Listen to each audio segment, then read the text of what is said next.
Sir, एक प्रश्न असा आहे की एकेकाळी नागपूर आणि विदर्भासाठी लढणारा नेता ते आज हट्टाने नागपुरात सगळं काही आलं पाहिजे असा एक नेता, ह्यातली कुठली भूमिका तुम्हाला खरी मनापासून आवडते, भावते?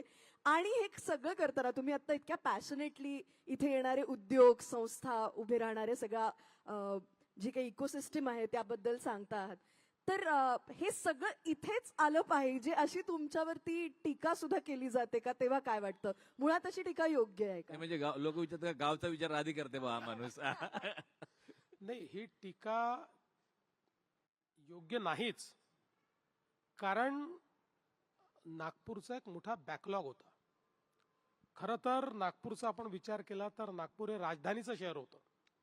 सीपीएन बरारची राजधानी होती. संयुक्त महाराष्ट्र करण्याकरता नागपूरने बलिदान केलं आणि उपराजधानी होणं मान्य केलं.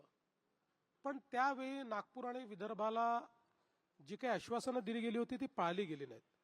आणि म्हणून जेव्हा आम्हाला संधी मिळाली, मी असेल किंवा गडकरी साहेब असतील, आम्ही आपल्या नजरेसमोर नागपूर नेहमी ठेवलं. नागपूरचा विकास झाला पाहिजे, इथे नवीन संस्था आल्या पाहिजेत, इथे उद्योग आला पाहिजे, याकडे लक्ष दिलं.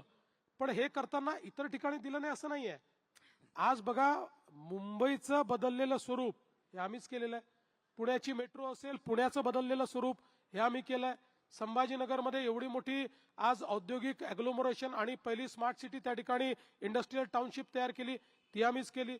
समृद्धीचा महामार्ग हा केवळ नागपूर करता नाही तर संपूर्ण त्या रस्त्यावरचे जेवढे शहर आहेत त्यांना एक प्रकारे औद्योगिक ऍडव्हान्टेज देतोय, तो देखील आम्हीच केला.